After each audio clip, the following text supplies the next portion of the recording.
The greatest power a civilization can possess is the power to create land from water. Long before modern engineering, ancient maritime empires undertook projects of staggering ambition, constructing entire artificial islands from nothing but stone, earth, and sheer will. This video will reveal the hidden stories behind these forgotten megastructures, transforming how you see the ingenuity of the past. We will journey from a city of basalt built atop a coral reef to floating gardens that fed an empire, uncovering how societies with no metal or machinery moved millions of tons of material. The mystery is not just how they built these islands, but why they chose such an impossible task. What does it say about us that our ancestors looked at the open sea and decided to build their own world upon it? These were not simple docks. An ancient artificial island is something far more profound.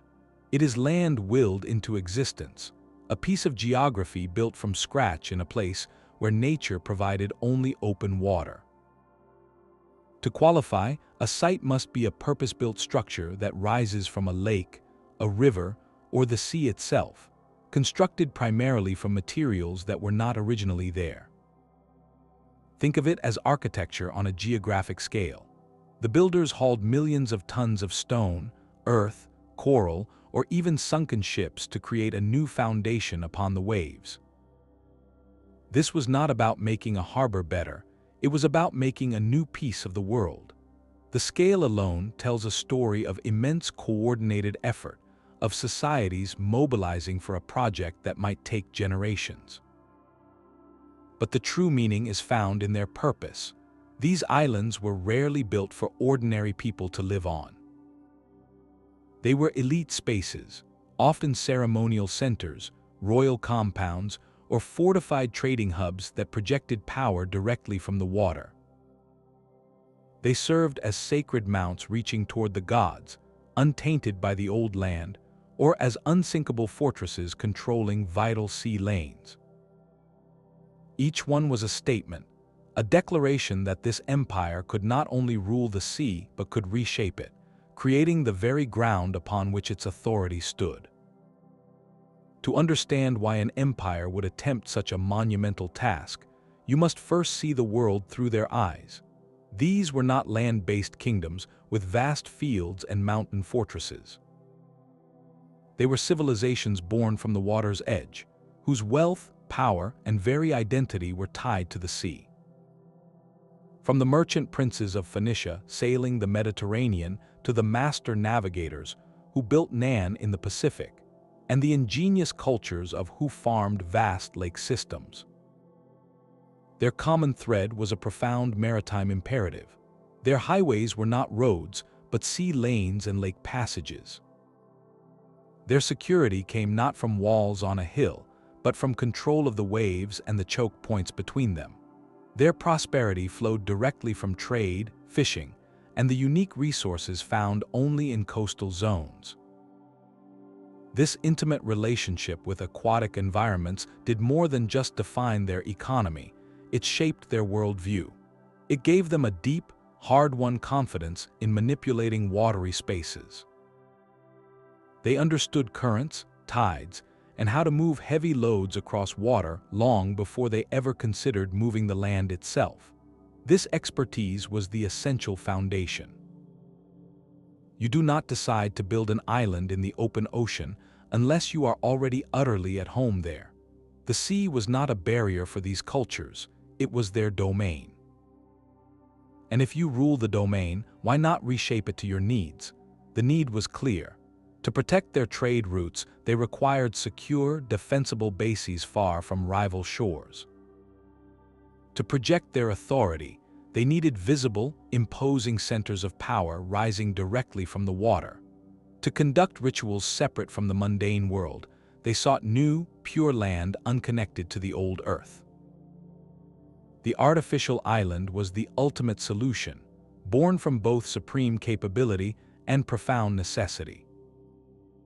It was the logical endpoint for a society that saw the sea not as a limit, but as a blank canvas for their ambition, rising from the shallow turquoise lagoon is a city that defies belief.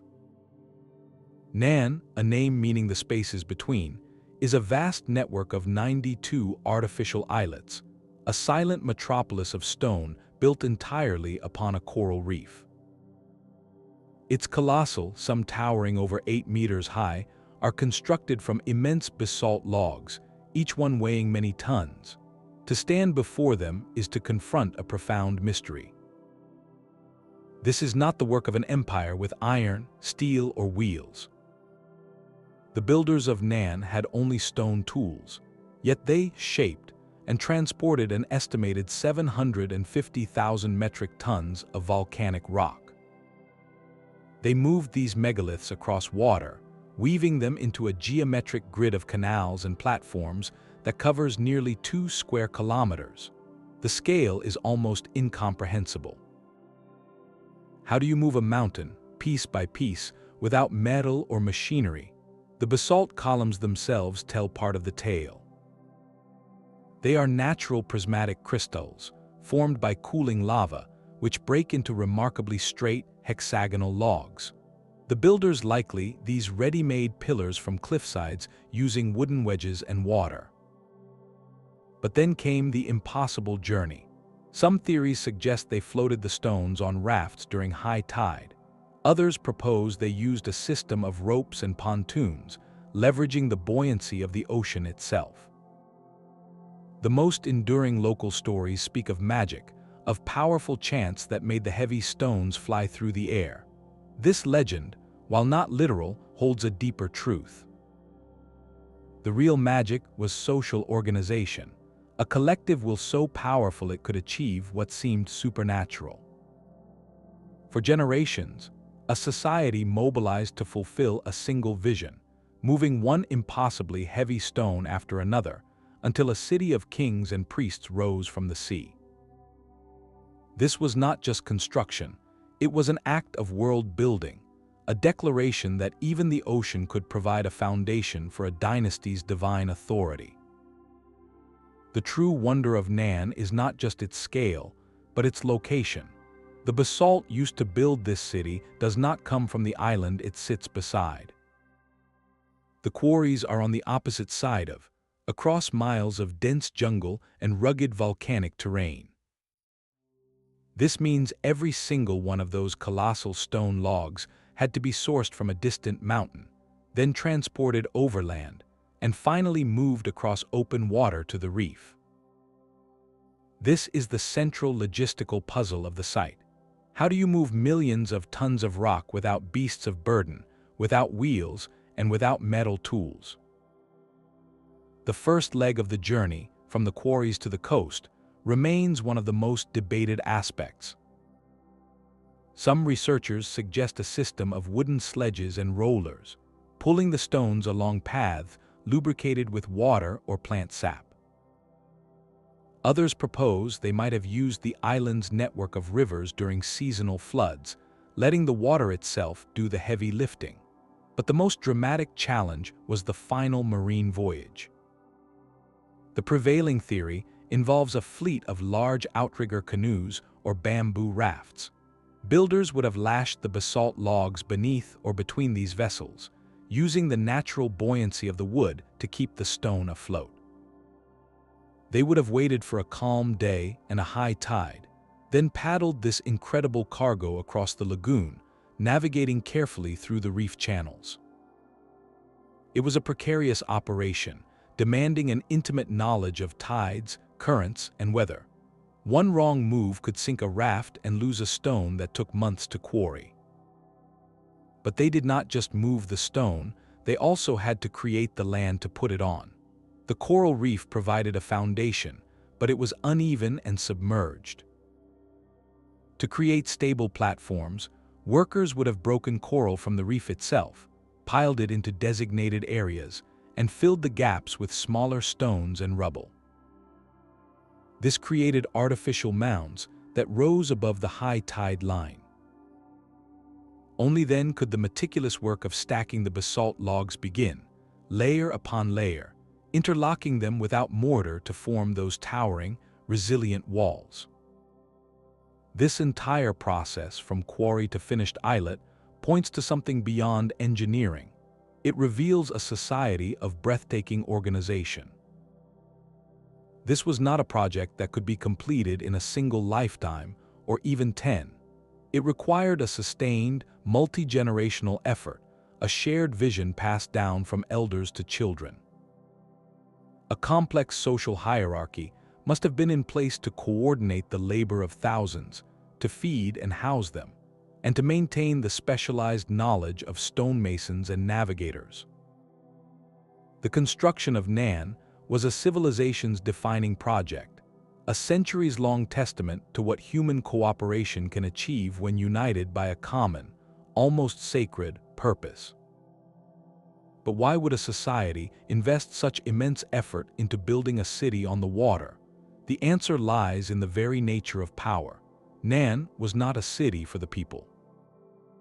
It was the ceremonial and political capital of the dynasty, a place designed from its first stone to separate the rulers from the ruled.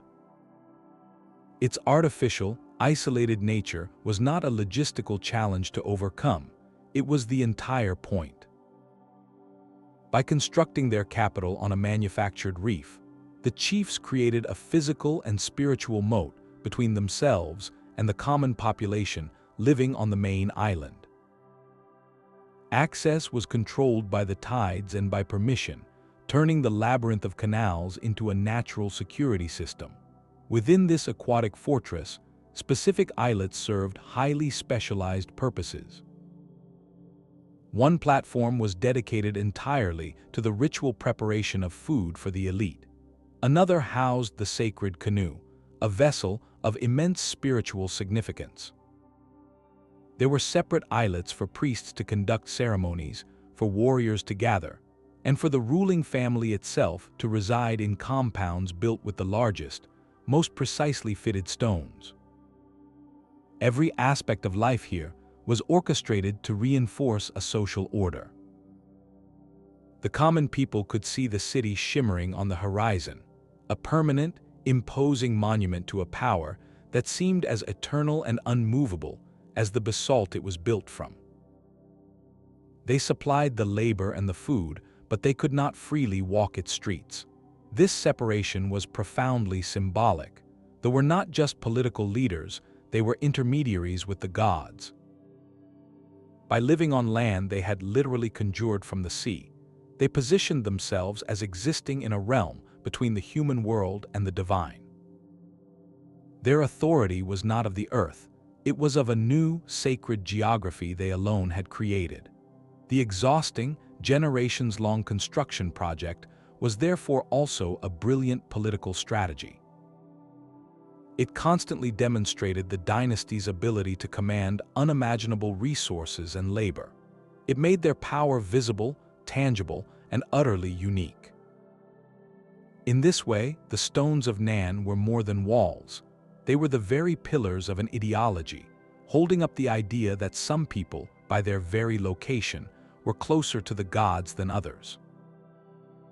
While Nan was a sacred fortress of spiritual power, another ancient civilization engineered islands for a far more worldly purpose: control of commerce. Across the Mediterranean, the merchant empires of the Phoenicians and their Carthaginian successors looked at the coastline not as a place for temples, but as a board for a high-stakes game of trade and naval dominance. Their genius lay in transforming natural harbors into sophisticated, militarized machines for business. The signature of their maritime ambition was the artificial harbor island, a purely functional megastructure designed for security and efficiency on an industrial scale. The most famous example is the legendary Cothon at Carthage. This was not a single island, but an entire engineered harbor complex, a geometric masterpiece of military and commercial planning. At its heart lay a circular inner basin, carved out and lined with stone, reserved exclusively for the city's formidable navy. But the true stroke of strategic genius was the island constructed at its very center. This was not a natural feature.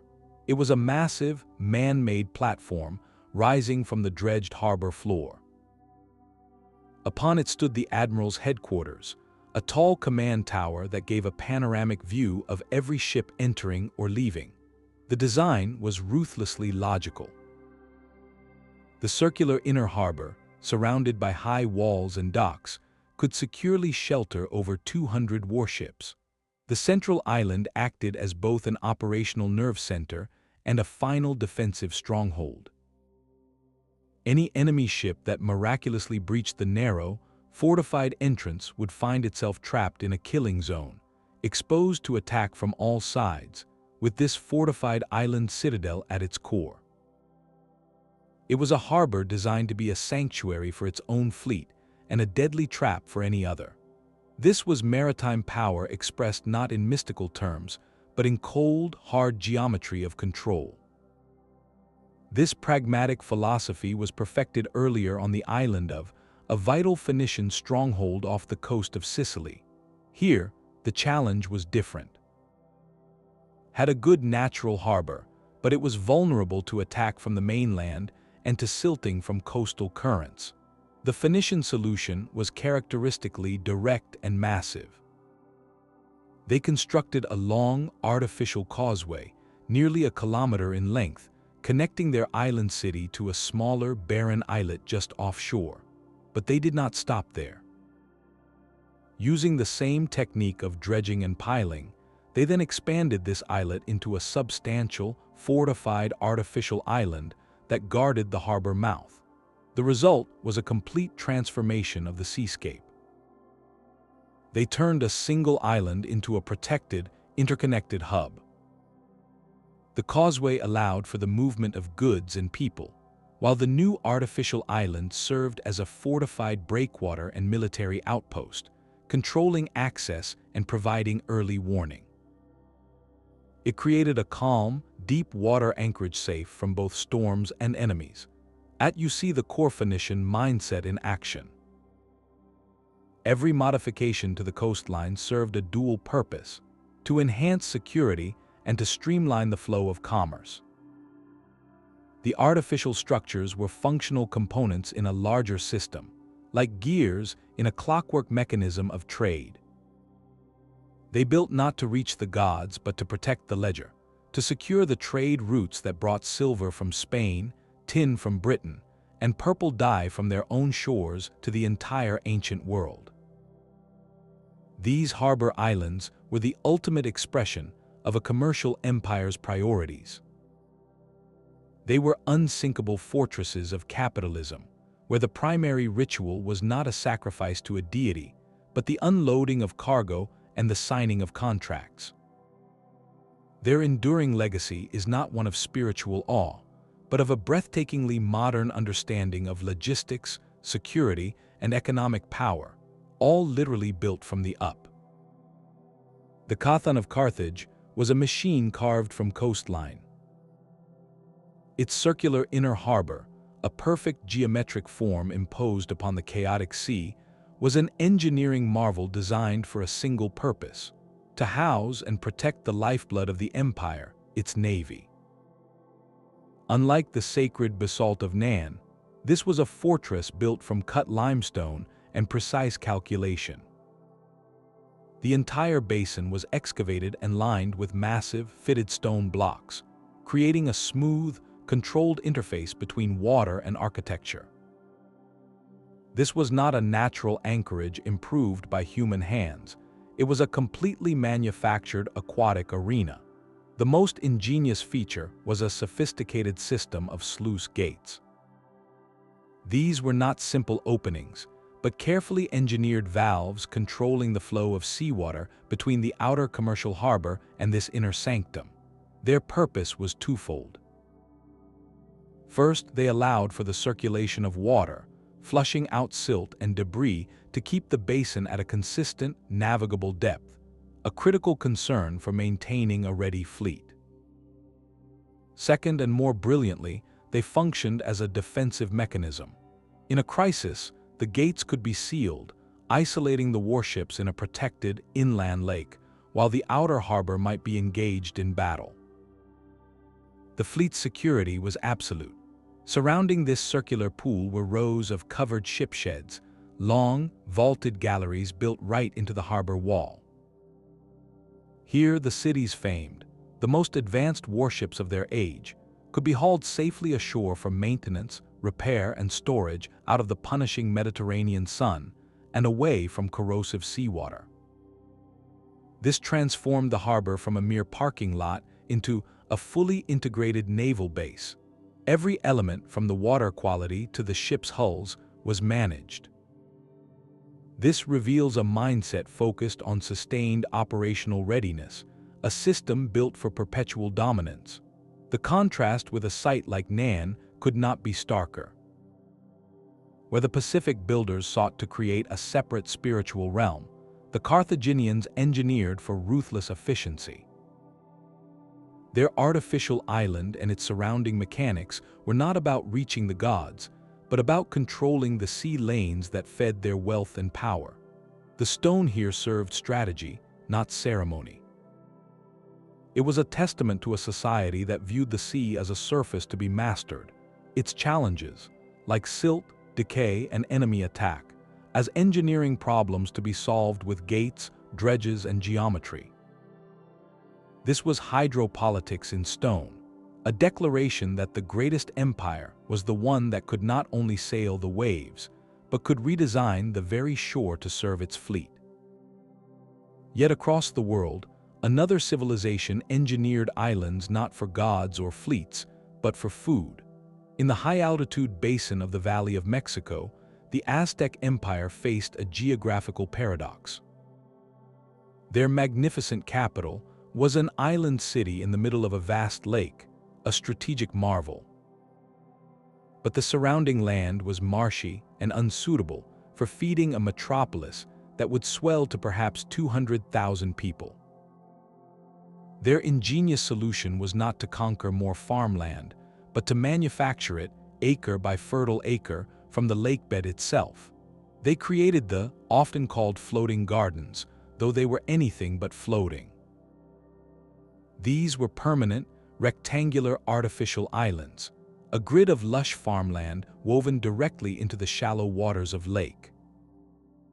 The construction method was a masterpiece of sustainable engineering, using only materials found at hand. Builders would first stake out a rectangular plot in the shallow lakebed with a fence of woven reeds. Then they dredged up the rich, nutrient-dense mud from the canal bottom just beside the plot, piling it high inside the reed frame. This mud, full of decomposed aquatic plants and lake sediment, was fantastically fertile. Into the corners of this new island, they planted fast-growing willow trees. Their roots would quickly spread, knitting the entire structure together like a living net, anchoring it securely to the lake floor and preventing erosion. The result was a raised bed of incredible productivity, a self-sustaining agricultural unit that never needed to lie fallow. Water from the surrounding canals would seep into the plot, keeping the soil perpetually moist. Farmers could even dip a hand into the water from their canoe to tend the crops. This was agriculture reimagined as a form of landscape architecture, turning a seemingly limited aquatic environment into the most productive breadbasket in the ancient Americas. They were not isolated curiosities. They formed an extensive, interconnected grid that stretched for miles across the lake's surface, a verdant, man-made archipelago of food. Canals served as the roads between them, allowing farmers to move by canoe from plot to plot and transport their harvests directly to the bustling markets of. This system produced an astonishing bounty. Some historians suggest a single plot could yield up to 7 harvests a year, growing maize, beans, squash, chilies, flowers, and even fruit trees. This relentless, year-round productivity transformed the lake from a simple defensive feature into the very metabolic engine of the empire. They did more than just feed a city. They allowed it to flourish, to support a huge non-farming population of artisans, warriors, priests, and administrators. The wealth and stability that fueled Aztec power and cultural achievement literally grew from these manufactured islands. In a profound twist, while Nan used islands to create separation, and the Carthaginians used them for control, the Aztecs used them for connection and life. Weaving their society into the very fabric of the lake they called home, they were far more than just farmland. They were the very blueprint for the city itself. The line between agricultural innovation and urban design blurred into something entirely new. The same grid of canals that watered the floating gardens also formed the primary transportation network for the entire metropolis. These waterways were not simply ditches between fields. They were the city's grand avenues, bustling with canoes carrying everything from fresh produce to building materials. From nobles on ceremonial journeys to traders from distant regions, the orderly, rectangular layout of the was replicated in the city's residential districts. Neighborhoods called were often built upon stabilized sections of lakebed or upon expanded artificial platforms, arranged in a similar geometric pattern. This meant the city itself grew organically from the same logic as its farms, a modular, aquatic urban fabric that could be extended almost indefinitely into the shallow lake. The canals provided more than just transport. They were essential for public health and sanitation in a densely populated island city. Fresh water was channeled into the city from springs on the mainland via an aqueduct, while the constant flow through the canal system helped manage waste, carrying it away from living areas. This intricate hydraulic system turned a potential vulnerability, being surrounded by water, into the city's greatest asset. Major public structures, like the towering Mayor Pyramid or the royal palaces, were built upon the most substantial artificial foundations. Great platforms of stone and rubble that rose from the lakebed to form a permanent sacred core. But radiating out from this ceremonial center, the city's residential and market districts were intimately woven into the grid. A resident's home might front onto a canal, with a small landing for a canoe, while the back of the property could border a smaller water channel or even incorporate a personal garden plot built in the style. The famous central market of, so vast it stunned the Spanish conquistadors, was accessible by a network of canals that allowed goods from across the empire and the surrounding to flow directly into its heart. This integration created a metropolis of breathtaking efficiency and beauty. The Aztecs did not just build a city on an island, they engineered an entire ecosystem, part urban, part agricultural, that was seamlessly interconnected. The artificial land was not an isolated feat of engineering, it was the foundational principle of their civilization. The streets were made of water, the blocks were islands, and the lifeblood of the empire moved silently by canoe through a landscape they had consciously, brilliantly constructed from the lake upward. This was perhaps the ultimate expression of the artificial island concept, not as a separate fortress or temple, but as the very substance of daily life for hundreds of thousands of people, a living, growing testament to human adaptation and urban ingenuity. Yet the drive to reshape the landscape was not confined to oceans or highland lakes. Along the winding bayous of the Mississippi River basin, a different kind of artificial island took form, not from coral or stone, but from the earth itself.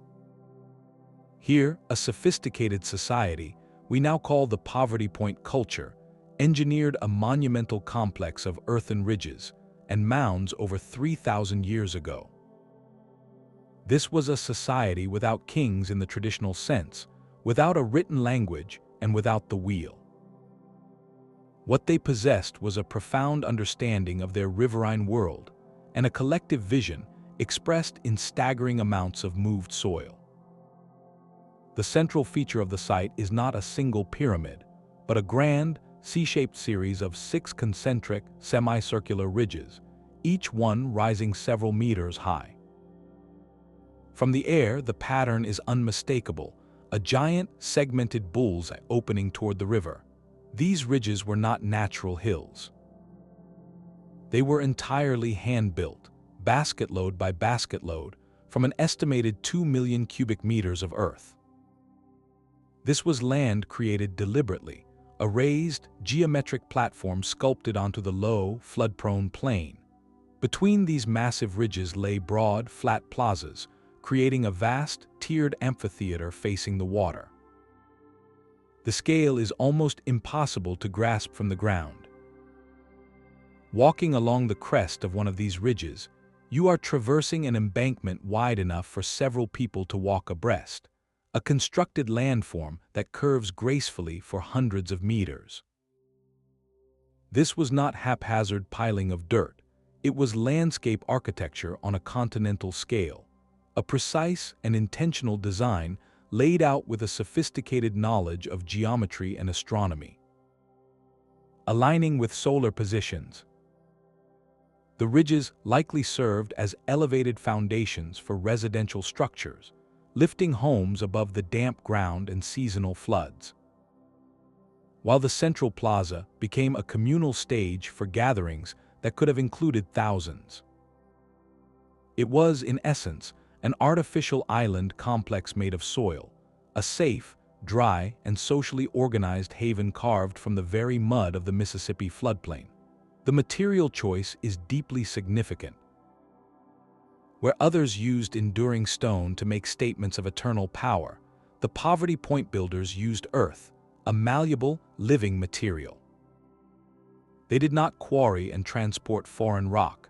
They worked with the land that sustained them, rearranging it into a form that served their community's needs for ceremony, residence, and connection. The mounds scattered across the site, including a massive bird-shaped mound overlooking the ridges, suggest this reshaped landscape was deeply sacred. These elevated platforms may have served as stages for rituals, as burial sites for honored individuals, or as symbolic connections to the spirit world, much like the temple platforms of other cultures. The entire complex functioned as a socio-religious machine, where the very act of living on these manufactured ridges, of processing across the central plaza, reinforced a shared identity and a cosmic order. It represents a different philosophy of monumentality. This was not a project for a remote elite, but a communal achievement, a place where the everyday and the ceremonial were integrated into a single, engineered environment. The power of Poverty Point lies in its earthiness, in the fact that this breathtaking geometric wonder was formed from the same soil that grew their crops. A reminder that the most profound transformations often begin with the materials closest at hand. But the urge to build upon the water was not limited to powerful empires or sprawling cities. Sometimes it was a quiet, practical solution for families and small communities living on the edge of wilderness. Across the misty lakes and bogs of prehistoric Scotland, Ireland, and parts of northern Italy, a different kind of artificial island emerged, one built not for gods or kings, but for the simple. Profound need for safety. Known as Crannogs in the Celtic regions and in Italy, these were fortified homesteads, entire small worlds constructed in the middle of still waters. A crannog was often a personal fortress. Imagine a small, circular island, perhaps only 15 or 20 meters across, standing a stone's throw from the shore of a loch. It was not a natural feature. Builders would begin by selecting a shallow, firm spot on the lakebed. Then, using nothing more than timber, stone, and bundles of brushwood, they would create an artificial foundation. They might sink a wooden palisade of sharpened stakes into the mud to form a circular enclosure. Inside this ring, they would pile layer upon layer of stone, gravel, clay, and more timber, sometimes even using sunken logs as a supporting framework, until a stable platform rose above the waterline. The final touch was a roundhouse, built from wood and thatch, standing at the center of this man-made island. A narrow, wooden causeway or a simple dugout canoe provided a link to the mainland, a link that could be easily withdrawn or defended. The materials were local and humble, but the effect was transformative. In a single generation, a family could create a defensible home that was virtually impervious to surprise attack. The water acted as a natural moat, deterring wolves, rival groups, and any threat that could not swim or did not possess boats. Life on a crannog was a life of deliberate isolation for security, a choice to live separately in order to thrive. This practice was not an isolated oddity. Thousands of crannog sites have been identified across Scotland and Ireland, their construction spanning from the Neolithic period right into the medieval era. This tells us something crucial. Building an artificial island was not always a top-down command from a central authority. It could be a decentralized, almost instinctive response to an uncertain world. Each crannog represented a household or a small clan taking its safety into its own hands, using the resources at their disposal to reshape their immediate environment. The scale was intimate, but the principle was the same as at Nan or Carthage. Water is a barrier, and land you create yourself is land you can control. In the boggy wetlands of northern Italy, a similar though slightly larger concept took shape with the settlements. These were not single homesteads, but entire villages built on massive, rectangular artificial platforms raised above the swampy ground. Constructed from a complex layering of wooden beams, clay, and organic material, these platforms supported dozens of houses arranged in orderly rows. Complete with defensive ramparts and a surrounding ditch that was often filled with water. Like the crannogs, they were about creating dry, defensible space in a challenging landscape. They speak to a widespread, deeply rooted human impulse.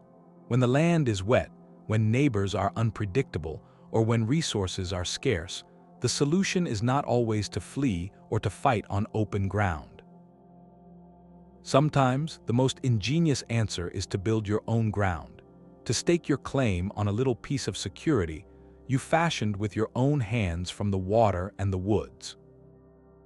These lake villages remind us that the monumental often begins with the personal, and that the drive to engineer our surroundings springs from the most fundamental of human desires, a safe place to call home. But beneath the staggering variety of coral, stone, earth, and timber, a single powerful thread connects every one of these projects. Whether raising a temple for the gods, a fortress for a fleet, a garden for a city, or a home for a family, each act of island building was, at its core, an act of power. It was a civilization, or a community, making the most profound statement it could make. We do not simply live in this world, we command it. We take the two fundamental elements of geography, land and water, and we rearrange them to serve our will. This ability to fundamentally reshape the environment is perhaps the ultimate expression of authority. For the chiefs on Nan, that power was divine. By living on land conjured from the sea, they physically placed themselves in a realm between humanity and the gods, their authority rooted in a geography they alone had created. The exhausting, generations-long labor of moving those basalt logs was not just construction, it was a continuous ritual of power, a visible proof of their command over both nature and people. In Carthage, the power was political and military, expressed in cold geometry. The artificial island at the heart of the Cothon was a command center for commercial and naval dominance, a declaration that this empire controlled not just ships, but the very harbors they sailed from. Their engineered coastline was a machine for security and profit, projecting power across the Mediterranean by demonstrating an unmatched mastery over the maritime environment. The Aztecs wielded a different, but no less potent form of power: sustenance. They were an empire's metabolic engine. By manufacturing fertile land from lake mud, they gained control over the most fundamental resource of all: food. This agricultural innovation allowed to flourish into a metropolis, its wealth and stability quite literally growing from the water. The power here was the power to feed, and therefore to control, a vast population. Even the humble Crannog builder, piling stones in a lonely loch, was exercising a personal sovereignty.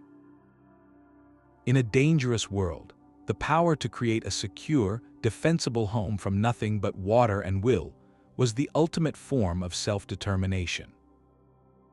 Each of these societies, from the grandest empire to the smallest family, looked at the water and saw not a limit but a canvas. And on that canvas, they painted their authority in stone, earth, and timber. The artificial island was their signature. It announced to rivals, to subjects, and to the gods themselves that here was a people who did not accept the world as given. They were its architects. Each empire's choice of material reveals a philosophy written in stone, earth, and reed. The builders of Nan worked with a geological gift: the prismatic basalt columns that fractured naturally into near-perfect building logs. Their challenge was not shaping the material, but moving it. Their solution was a triumph of logistics and collective labor, leveraging the buoyancy of water to raft these megaliths into position. The resulting city is one of staggering permanence and spiritual gravity, its dark stone walls intended to last for eternity, mirroring the everlasting rule of the dynasty it housed. Across the world, the Phoenician and Carthaginian engineers faced a different problem. Their need was for precision, not monumentality in the religious sense. They sought to create functional, defensible harbor machinery. Their material of choice was cut limestone and sandstone, in blocks that could be shaped with metal tools and fitted together with exacting geometry. This was masonry in service of strategy. The smooth walls of the Cothon were designed to resist waves and facilitate ship traffic, their strength lying in the orderly, repetitive pattern of construction, a reflection of the mercantile, systematic mind that conceived them. The stone here served a calculated purpose: to create controlled aquatic spaces for trade and war. In the Valley of Mexico, the Aztecs had no accessible stone quarries on their lake, and their need was not for fortresses but for fertile ground. Their genius was in organic, living engineering. They used the very lakebed itself, the soft, nutrient-rich muck, bundled reeds, and willow saplings. Their construction method was additive and gentle, building up soil within woven frames and allowing tree roots to bind it all into a stable, productive whole. It was not built to withstand centuries like basalt, but to actively participate in the cycle of growth and decay, to be a living part of the ecosystem it fed. It was a seasonal, renewable technology, perfectly adapted to an empire's need for sustainable abundance. Finally, the mound builders of Poverty Point and the Crannog dwellers of Scotland worked with the most universal material of all: earth. They moved mountains of soil by hand, basket by basket, to sculpt their landscapes. For Poverty Point, this meant creating vast, geometric earthworks that transformed a floodplain into a ceremonial and residential platform. For the Crannog builder, it meant piling stones and clay onto a timber framework to create a defensible homestead in a loch. In both cases, the material was humble, immediate, and malleable. Their power lay not in defying the landscape with foreign stone, but in reshaping the very ground beneath their feet into forms that met their social and spiritual needs. This comparative view reveals a profound truth. There was no single correct way to build an artificial island. Each civilization looked at its environment and asked, what can we use and what must we build? The answer was always a brilliant adaptation. The hard, eternal basalt of a volcanic island gave rise to a permanent seat of divine power. The workable limestone coasts of the Mediterranean enabled harbors of precise control. The soft, fertile lakebeds of Mexico yielded gardens of incredible bounty. The abundant earth and timber of river valleys and locks provided the means for communal monuments and personal safety. The material did not limit the vision, it defined its character. The island was not just an idea, it was a physical conversation between human ambition and the raw stuff of the world. The silent stones of these islands hold a profound question. Who lifted them? Who piled the earth? Who wove the reed baskets? Who spent a lifetime moving what nature had placed? The scale of these projects forces us to confront a fundamental social mystery, the organization of the workforce. This is not just about engineering, but about human cooperation on a staggering scale. The methods reveal the very fabric of these societies. For the city of Nan, the most compelling theory points to a clan-based system. In traditional society, labor was organized through a complex web of familial and clan obligations. A reciprocal system where communities contributed to large projects under the direction of chiefs and priests. This was likely not slavery in a classical sense, but a form of conscripted, communal labor owed to the ruling. Each clan or district may have been responsible for a specific islet or section of, their identity and status forever tied to that piece of the city.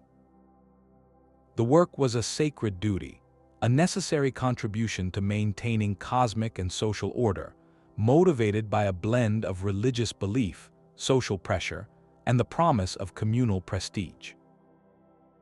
This explains the multi-generational commitment. A father would teach his son the precise way to fit the basalt logs, not just as a trade, but as a familial and clan responsibility. The project bound the society together in a shared, monumental purpose, turning the act of construction into a continuous ritual that reinforced the hierarchy it was building. Across the world in the Valley of Mexico, the labor system was different, reflecting a more centralized, imperial structure. The Aztec and the grand public works of were likely built through a system known as labor. This was a tax paid in work, not in goods or currency. Every commoner household owed a certain number of days per year to the state for public projects, building dikes, dredging canals, or expanding the grids. This was organized, rotational, and managed by state bureaucrats. It was a direct extraction of labor power by a sophisticated administrative machine. The scale was immense, but the work was parceled out across the vast population of the empire, preventing any single group from being burdened to the point of collapse. For the worker, it was an obligation to the community and the state, a duty that supported the infrastructure that fed and protected the city. This system reveals an empire that could mobilize and coordinate tens of thousands of people with remarkable efficiency, not through mystical belief alone, but through the practical machinery of governance and tribute.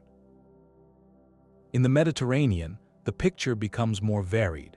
The harbor works of Carthage or the Phoenician outposts likely utilized a mix of skilled guild labor, paid workers, and enslaved populations.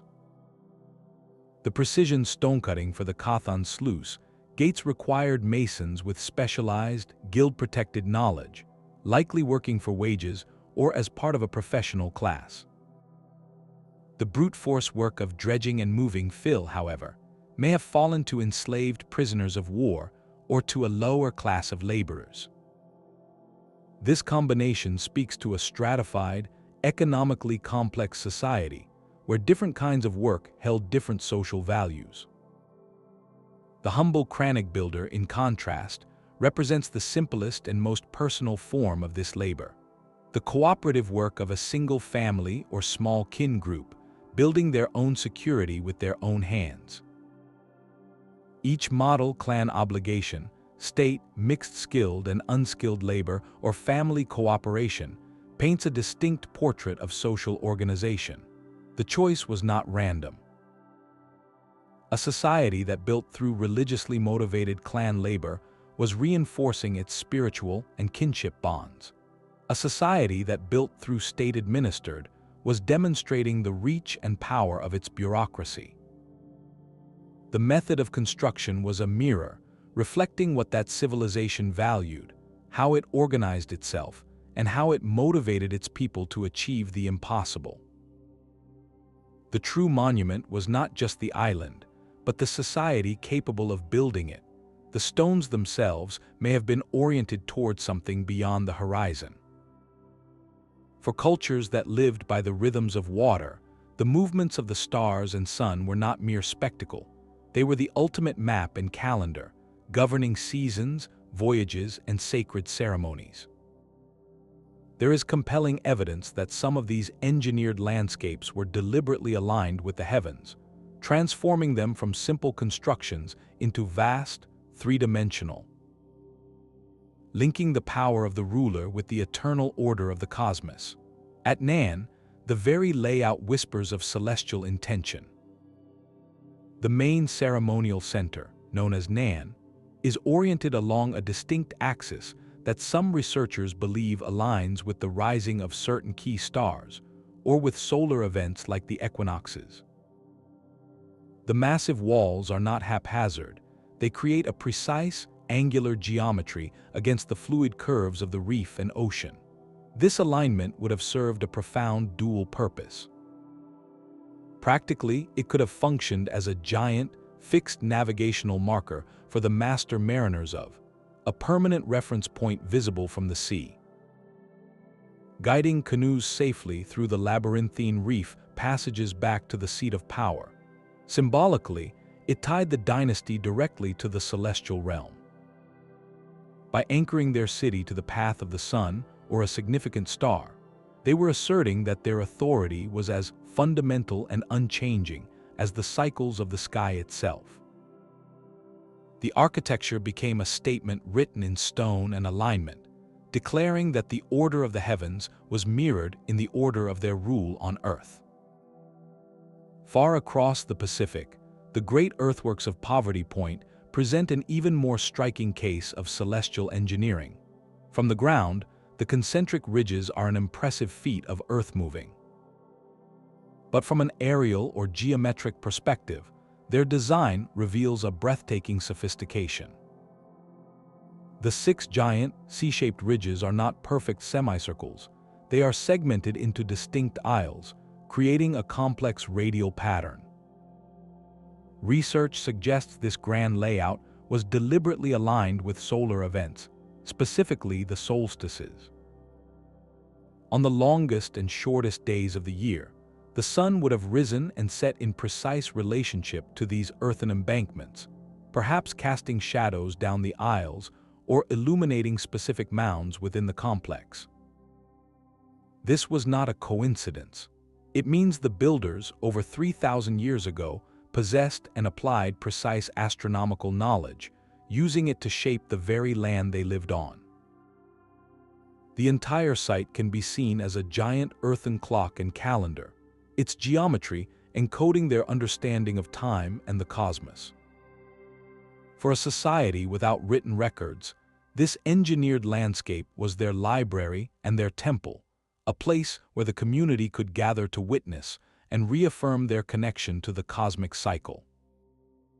The act of living and conducting ceremonies on these astronomically aligned ridges literally grounded their society in the rhythm of the universe. This transforms our understanding of these sites. They were not just forts, farms, or palaces. They were models of the world as these cultures understood it. By building an island or a ridge complex that mirrored celestial order, the rulers and priests were doing more than demonstrating earthly power. they were performing a sacred act of cosmic maintenance. They were ensuring harmony between the human realm and the divine by physically constructing that harmony into the geography. The alignment served as a perpetual reminder that the chief's power, the harvest's bounty, and the navigator's safe return were all dependent on this carefully maintained balance. It turned engineering into a form of prayer, and the island itself into a conduit between the water, the land, and the stars. Building an island is a battle against water's memory. The sea, the lake, the river, they all seek to reclaim what was taken through relentless waves, silting currents, and constant erosion. The true genius of these ancient engineers is revealed not in the islands they built, but in the sophisticated systems they designed to keep them there. Their mastery was not just over stone and earth, but over the very flow of water itself. At Nan, the builders faced the Pacific's raw power. Their response was a network of tidal canals, carefully integrated into the city's grid. These were not random waterways, but a calculated system. The canals allowed the ocean's daily pulse to flush through the complex, preventing the stagnant water that would breed illness and weaken structures. More importantly, they managed the immense force of the waves. By creating multiple channels, the engineers dissipated energy, turning a single, crushing surge into a series of manageable flows that circulated around the islets. The placement of the massive also acted as breakwaters, their interlocking basalt logs absorbing and deflecting the ocean's constant push. This was hydroengineering on a grand scale, a dialogue with the tide where the city's survival depended on letting the right amount of water in and guiding the rest safely around.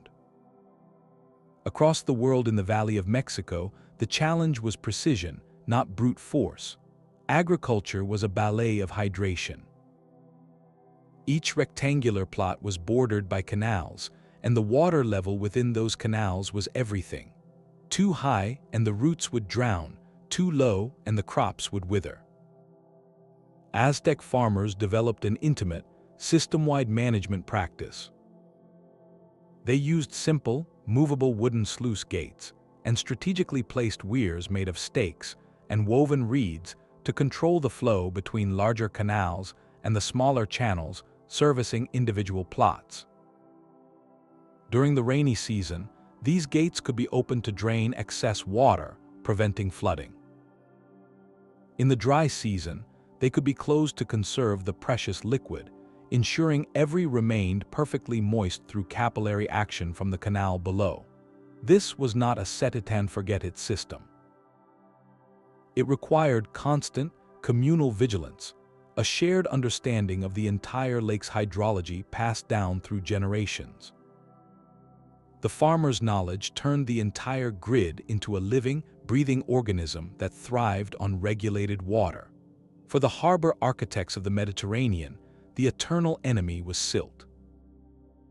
A port that silts up is a port that dies, its economic heart strangled by accumulated sediment.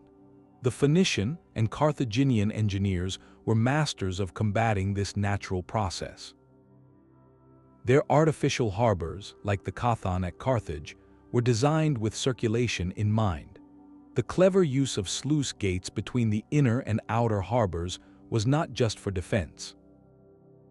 By selectively opening these gates, they could create controlled currents that scoured the basin floor, pulling silt out to deeper water or into specially designed settlement basins. They also understood the importance of location, often building their breakwaters and artificial islands perpendicular to prevailing longshore currents, which would naturally carry sediment past the harbor mouth instead of into it. In some cases, they engaged in regular, organized dredging, a monumental maintenance task that required the same coordinated effort as the original construction. This relentless fight against silt was a hidden pillar of their maritime dominance. A clear, deep harbor meant faster turnaround for merchant ships and a secure anchorage for warships, translating directly into wealth and power. Each of these solutions, from tidal canals to wooden sluices to scour gates, highlights a profound truth. The island was only half the creation. The other half was the managed aquatic environment that sustained it. These builders understood they were not creating a static object, but a dynamic relationship. They had to design for the water's constant movement, its seasonal moods, and its long-term memory.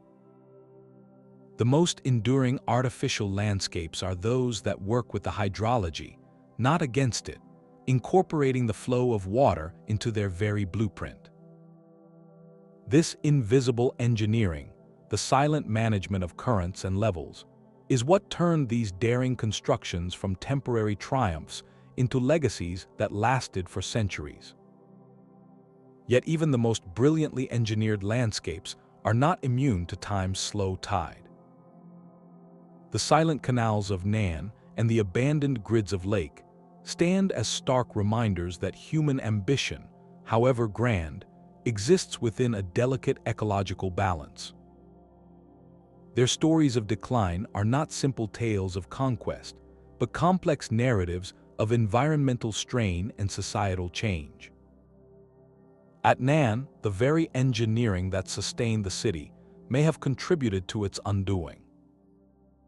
The massive construction projects required clearing large tracts of upland forest for tools, fuel, and to support the labor force. This deforestation likely triggered increased erosion on the main island, sending soil rushing into the lagoon. Over generations, the intricate canal system that was the city's lifeblood began to choke on its own silt.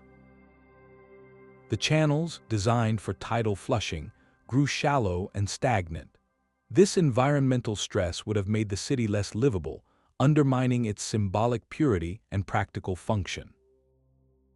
Compounded by political unrest, oral histories speak of a revolt against the oppressive dynasty. The delicate system collapsed. The sacred city, a marvel of logistics, was ultimately vulnerable to the very landscape it had so dramatically altered. Its abandonment was not a sudden event, but a slow fading, as the mangrove forests crept back over the basalt walls, reclaiming the spaces between. In Mexico, a similar story of environmental interplay unfolded, though its end was more abrupt. It was a masterpiece of hydraulic balance, but its survival depended on constant, careful management of the lake system. The complex dikes that held back brackish water required unceasing maintenance. While the Aztec state was strong, this was possible. However, some researchers suggest that by the time of the Spanish arrival, the pressure of feeding a colossal metropolis may have already been pushing the system to its limits. The introduction of Old World diseases, which caused catastrophic population loss, and the destruction of the indigenous governance structure during the conquest, shattered the social machinery required for upkeep. The Spaniards, not understanding the delicate hydrology, drained parts of the lake and neglected the canals. Without the communal labor to dredge them, the channels silted up. Without the careful water management, some dried out while others flooded. The engineered landscape that had fed an empire began to unravel, its logic forgotten, its form slowly absorbed back into the marsh or repurposed for a new colonial city. These downfalls highlight a profound irony. The artificial island is the ultimate act of environmental control, a declaration of independence from nature's constraints. Yet its longevity is forever tethered to the ecosystem it seeks to master. It requires a sustained input of energy, labor, and knowledge, a social contract that must hold across centuries. When that contract breaks, whether through political revolt, demographic collapse, or conquest, the dialogue with water turns destructive. The silt accumulates, the canals clog, and the foundations settle. The environment, patient and powerful, begins its reclamation project. This is not a moral lesson, but a recognition of a fundamental relationship. These sites teach us that monumental engineering is not a one-time achievement, but a continuous conversation. Their ruins are not just testaments to what was built, but to the enduring, often fragile, pact between a society's vision and the living world it inhabits. The most enduring power may not lie in defying nature, but in understanding how to sustain the conversation with it across generations. For centuries, these monumental landscapes slept beneath jungle vines and shallow water, their stories fading into local legend. When Western explorers first stumbled upon them, they were utterly unprepared for what they saw.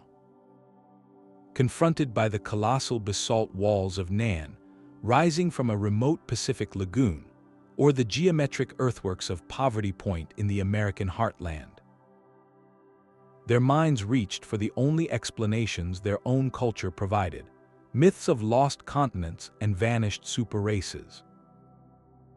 These were not the works of the living, local communities they encountered, they reasoned, but the ruins of a far older, far greater civilization that had mysteriously disappeared. Nan, with its megalithic architecture, was quickly linked to fictional narratives of sunken continents like Ormu.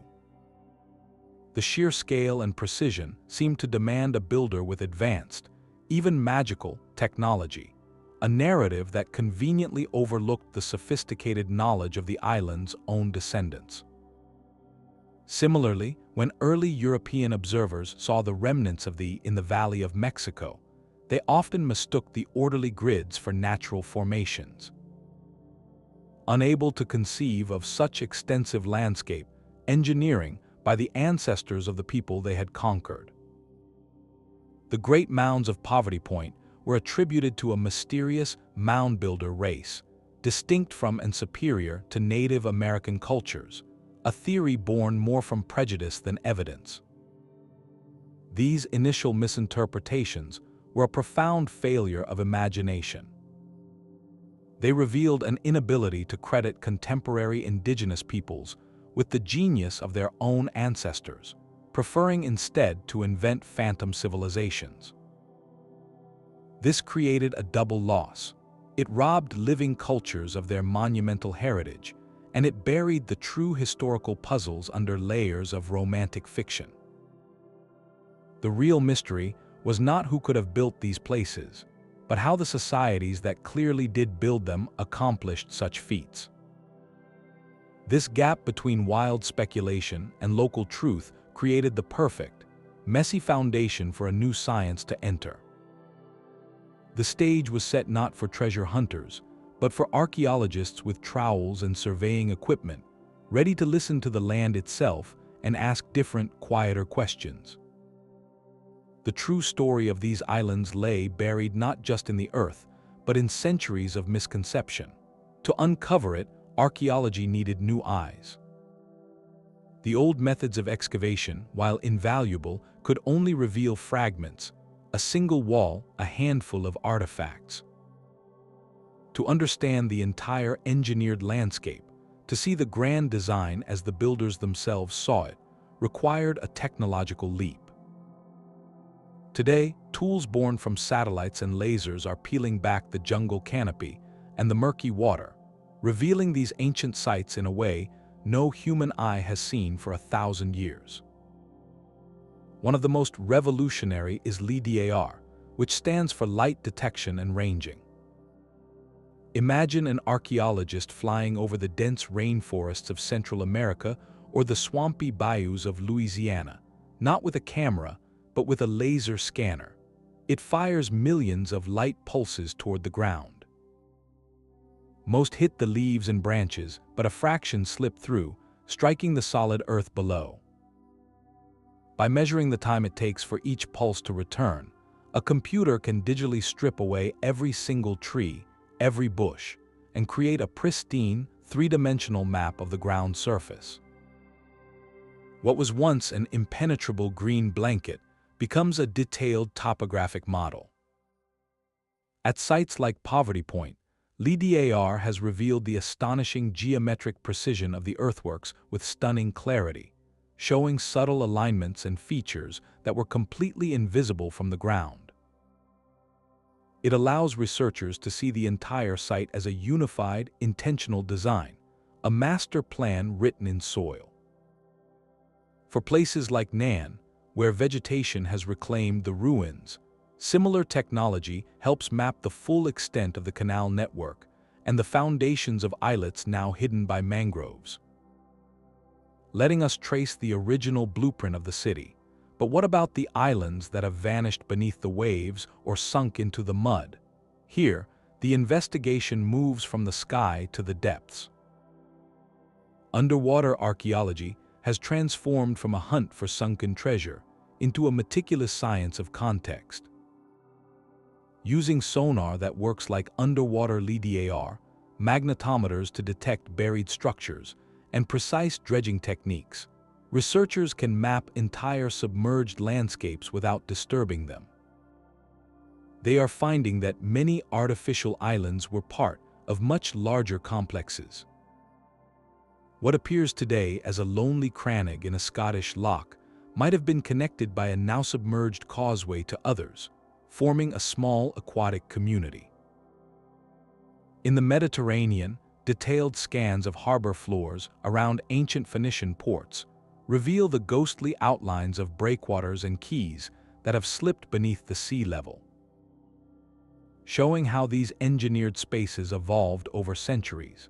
This subsurface view is crucial because it captures the site not as a frozen ruin, but as a living system interacting with changing water levels.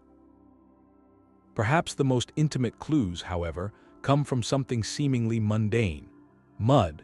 Sediment core analysis is like taking a biopsy of the landscape itself. Scientists push a hollow tube deep into the lakebed or the soil beside an ancient mound, pulling up a long, vertical column of accumulated layers. Each layer is a time capsule.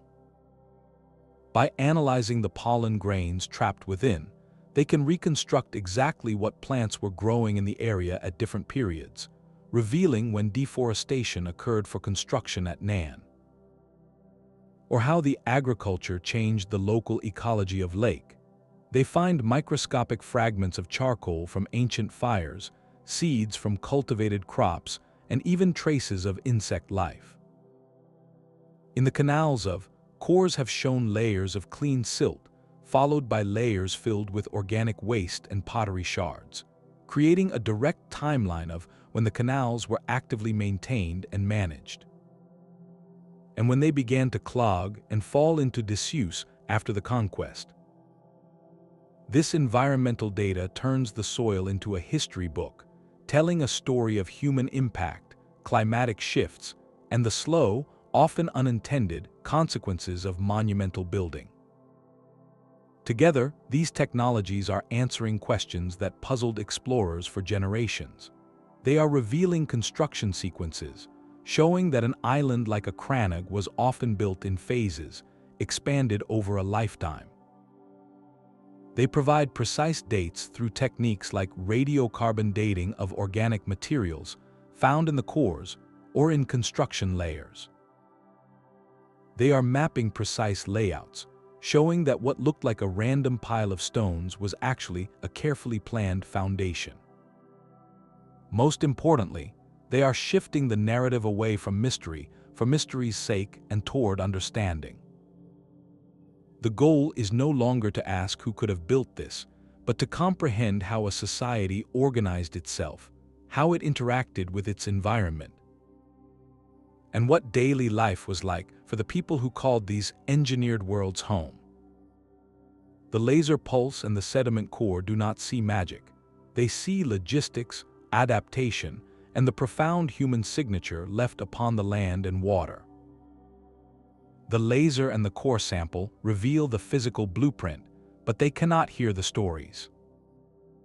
For the true meaning of these places, we must listen to the voices that have carried their memory across centuries, the oral histories and traditional knowledge of the descendant communities. These are not just legends, they are living libraries, preserving dimensions of understanding that silent stones and layered soil can never fully convey. The story of Nan is not a forgotten mystery. It is a vital part of cultural identity. Local oral traditions speak of two brothers and sorcerer chiefs who used magical powers to command the basalt logs to fly through the air from the quarries to the reef. To an outsider, this sounds like pure myth. But listen closer. The story encodes profound truths. It preserves the memory of the site's founders, the dynasty. It emphasizes the supernatural authority claimed by its rulers. And most practically, it offers a logical explanation for a feat that seemed, and still seems, almost superhuman. The flying stones narrative is a cultural shorthand for the immense, coordinated labor and sophisticated engineering that archaeology now confirms. It is a way of saying the achievement was so extraordinary, it ordinary explanation. This oral history also carries warnings and lessons about the city's downfall, often attributing its abandonment to the arrogance and cruelty of its rulers. A moral and political commentary that soil samples cannot provide.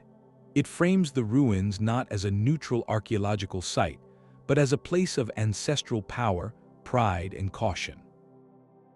Across the world in Mexico, the knowledge of farming never truly died out.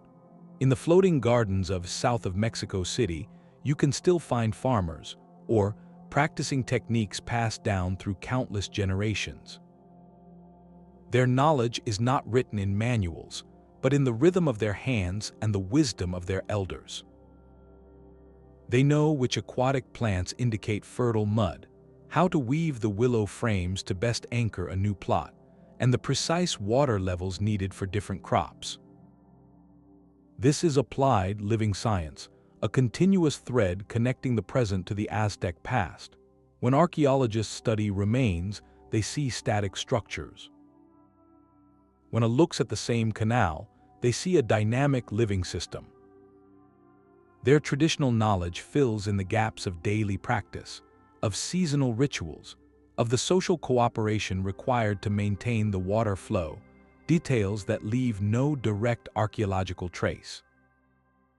These narratives are not always perfectly aligned with scientific data, and they are often with mythological elements, but that entanglement is the point.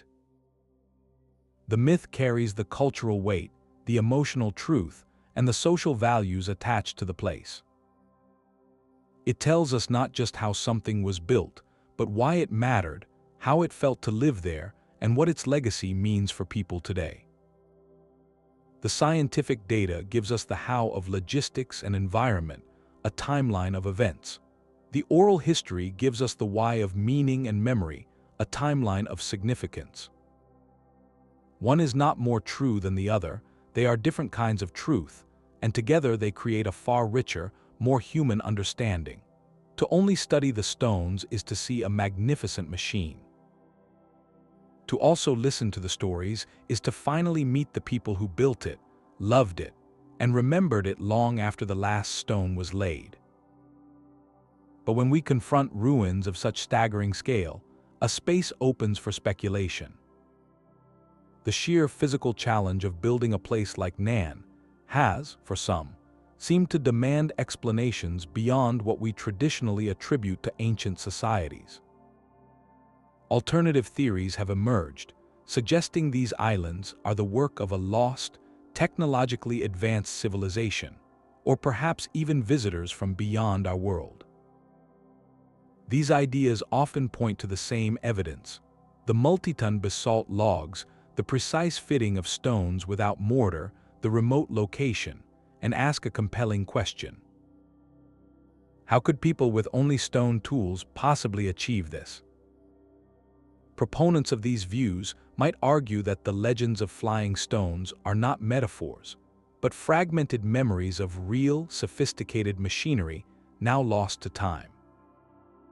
They sometimes look for geometric alignments or anomalous features that seem to hint at knowledge beyond the era's norm. It is a narrative that captures the imagination, transforming the ruins from a human achievement into a relic of a mystery, a puzzle piece from a grander, forgotten history. These theories thrive in the gaps of our understanding, filling them with possibilities that feel as monumental as the structures themselves. They speak to a deep-seated desire for the past to be more extraordinary, for history to contain grander secrets than the slow, incremental progress of human societies. In this light, the artificial island becomes not just a feat of engineering, but a potential artifact, a clue to a narrative far more epic than the archaeological record typically allows. The appeal is undeniable, offering a story where the past is not just our foundation, but our lost inheritance. The impulse to build land where there is none did not vanish with the ancient world. It merely evolved, trading stone tools for steel dredgers and sacred purpose for global capital. Today, from the coast of Dubai to the runways of major airports, we witness a modern echo of that same monumental ambition. The palm, an archipelago of artificial islands shaped like a palm tree visible from space, is a direct descendant of those ancient harbor complexes. Like the Phoenicians its builders extended breakwaters into the sea to create protected, valuable waterfront property. They created an exclusive, elite space separated from the mainland, though now for luxury hotels and private villas rather than a priestly class. The scale is, of course, exponentially greater, enabled by technologies unimaginable to the ancients. Satellite-guided dredges that suck millions of cubic meters of sand from the GPS-precise placement and membranes to prevent erosion. The motivation, however, holds a mirror to the past. It is still about prestige, about projecting an image of audacious modernity and creating a sovereign territory for commerce and status. It is land reclamation as a brand statement, a way for a city or nation to literally put itself on the map in a new and dramatic way. Consider the relentless expansion of global airports, like International in Japan or LAP in. These are entire transportation hubs built on colossal artificial islands in open water, chosen because flat, unobstructed land near crowded cities simply did not exist. Here, the driving force is not spiritual authority or royal display, but sheer necessity and economic expansion, the same pragmatic impulse that led to A metropolis needs to breathe, to grow, to connect to the world. When the land cannot provide, the sea must yield. The engineering solves a similar core problem: how to create stable, secure, usable space in a dynamic aquatic environment. The modern solutions: compaction to solidify the seabed, massive sea walls to withstand typhoons, intricate drainage systems, are the high-tech of the sluice gates at Carthage and the willow-root anchors of. The goal remains unchanged: to impose human order upon the chaos of water. This lineage prompts a profound reflection. Has the fundamental human relationship with the sea truly changed? The ancients looked at the water and saw a canvas for their gods, their security, or their sustenance. We look at it and see a canvas for real estate, tourism, and infrastructure. The tools are incomparably more powerful, reducing projects that would have taken centuries to mere years. The environmental impacts are now calculated, though often controversially, rather than being discovered through slow collapse. Yet the core declaration is eerily similar. We are still a species that refuses to accept geographic limits. We still seek to demonstrate our mastery over nature by reshaping the most elemental boundary, that between land and sea. The artificial island, whether built from coral or sand, remains the ultimate signature of that ambition. It is a testament to an enduring belief that our destiny is not to be confined by the world we find, but to build the world we desire. The question for our age is not whether we can continue this ancient tradition, but how we will manage its consequences. Ensuring that our new creations foster life and resilience, rather than repeating the silent lessons of silt and abandonment left by the ruins we now study. Yet the same waters that gave these islands life now threaten to erase them. A new and relentless force is reshaping coastlines, one that ancient engineers never planned for. Modern climate change, with its rising sea levels and intensifying storms, poses an existential threat to these fragile monuments. Sites that have endured for centuries or even now face challenges their builders could not have imagined. The silent stones of Nan, for instance, stand in a precarious balance. The very lagoon that cradles the city is now rising. Higher sea levels mean stronger storm surges can crash over the ancient with increasing force, undermining foundations that have stood for 800 years. The increased salinity from intrusion is slowly poisoning the mangrove forests that have grown around the ruins, which ironically help stabilize the site against erosion. Without these natural buffers, the relentless waves gain more power to dismantle, stone by stone, the geometric order of the city. Similarly, along the lochs of Scotland, the humble Crannogs face a quieter but equally certain danger. Many of these artificial homesteads were built to sit just above the waterline, a design perfect for defense but disastrous in an era of rising waters. As lake levels creep upward, these timber and stone foundations are spending more and more time submerged. This constant saturation accelerates decay, causing wooden support pilings to rot and earthen mounds to slump back into the depths from which they were pulled. The water that once protected them is now, slowly and silently, consuming them. This presents a profound and painful dilemma for archaeologists and heritage conservators. What is our responsibility to these places?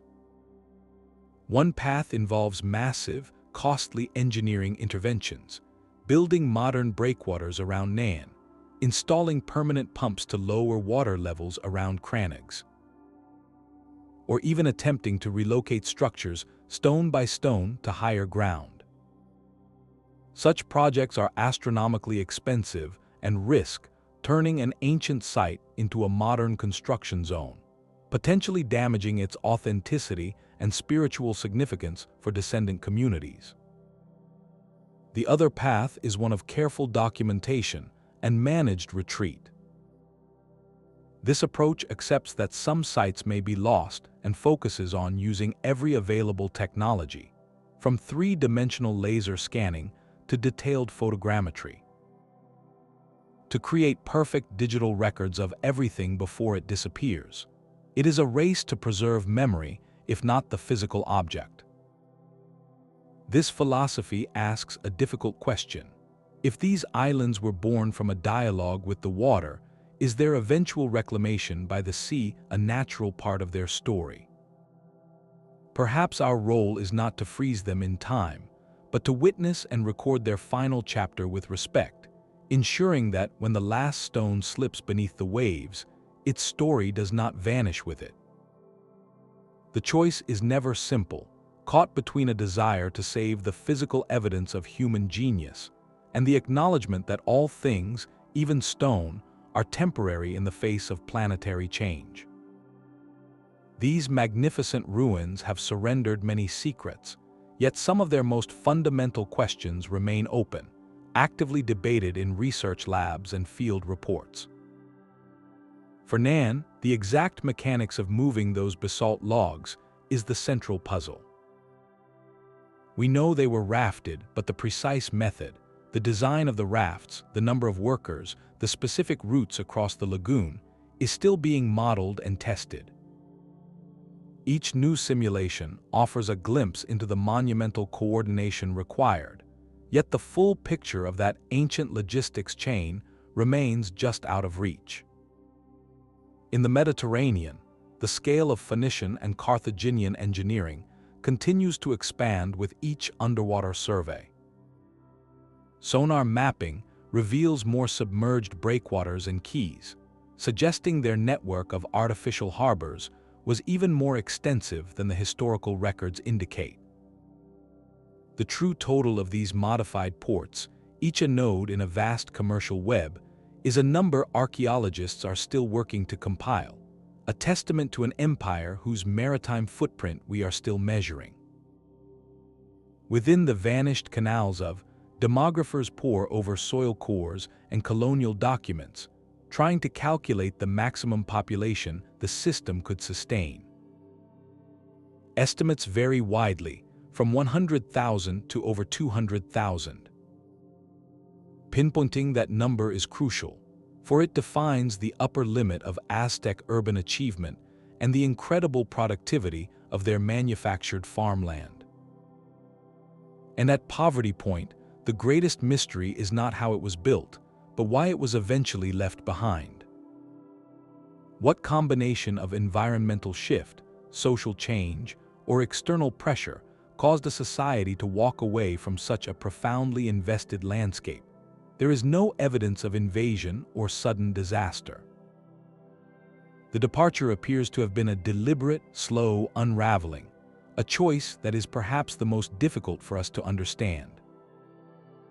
These are not gaps in knowledge waiting for a single discovery, but active frontiers of inquiry. Each unanswered question is a guidepost, directing modern investigation toward a deeper appreciation of the specific challenges these cultures faced and the ingenious, often unique, ways they met them. The story of these islands is not a closed book, but a living conversation between the past and the persistent curiosity of the present. The scattered stones and silent canals from across the world share a single, unifying purpose. They are not just structures, they are declarations. Each one, from the smallest crannog to the grandest harbor complex, represents a society reaching beyond its given limits and literally building the foundation for its own vision of the future. This is the ultimate synthesis of their meaning. These islands are humanity's ambition made solid, a testament to the audacious belief that we are not passive inhabitants of geography, but its active shapers. The engineering itself, while staggering, is only the mechanism. The true substance is cultural, spiritual, and political. An artificial island is a society's worldview cast in permanent form. For the builders of Nan, the world was a place where divine rulers mediated between the people and the gods, and so they built a city on a reef, a sacred geography apart from the profane earth. For the Carthaginians, the world was a network of trade routes to be controlled, and so they engineered harbor fortresses that were machines for security and profit. For the Aztecs, the world was a living system to be woven into, and so they created that turned a lake into a symbiotic partner, feeding a metropolis. Each island answers a fundamental question. How does this culture see its place in the cosmos? The answer is written in basalt, in limestone, and in living soil. They also reveal a society's relationship with the most powerful and unpredictable force on the planet, the sea. For maritime empires, the ocean was not a barrier but a domain. To build upon it was the ultimate act of mastery, a way of saying our authority does not stop at the shoreline, it begins there. The island became a permanent station from which to project power across the waves, an unsinkable flagship for an entire civilization. But perhaps the most poignant ambition they reveal is the belief in permanence.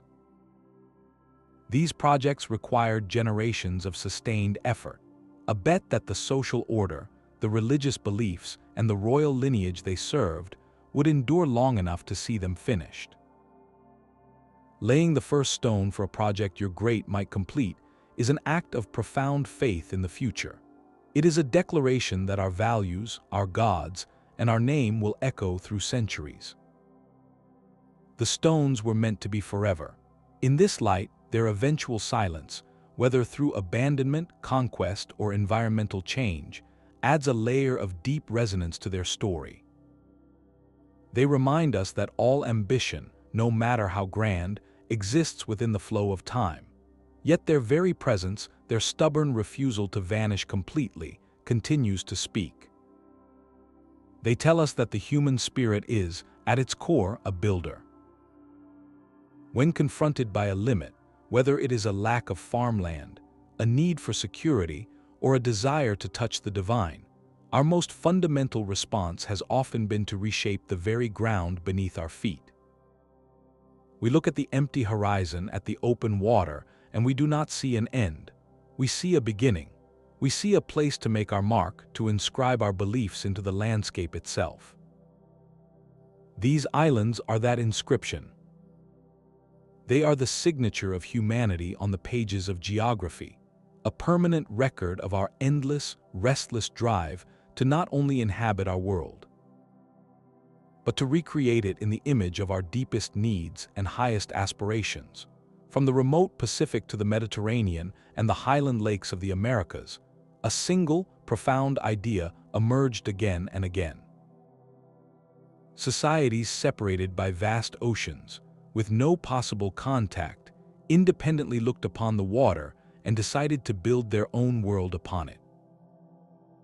This was not a shared technology, but a shared leap of imagination, a testament to a universal human impulse. When faced with the limits of their geography, whether for defense, sustenance, trade, or communion with the divine, these maritime cultures arrived at the same monumental solution. They would not be confined by the shore. They would become architects of their own horizons, using stone, earth, and timber to will new land into existence. The drive was always a powerful blend of the utterly practical and the deeply symbolic. It fed a city, but it also wove the Aztec identity into the fabric of the lake. The Cothon secured a fleet, but its geometric perfection proclaimed Carthaginian order over the chaotic sea. Nan housed an elite, but its basalt logs anchored a dynasty's claim to divine authority. Each project solved a concrete problem of power or survival, yet each also served as a permanent manifesto, carved into the coastline itself, declaring what that civilization believed and what it was capable of achieving. That is their enduring legacy. They are not merely ruins but persistent puzzles. They challenge our assumptions about the past, about the limits of pre-industrial society, and about the very nature of human ambition.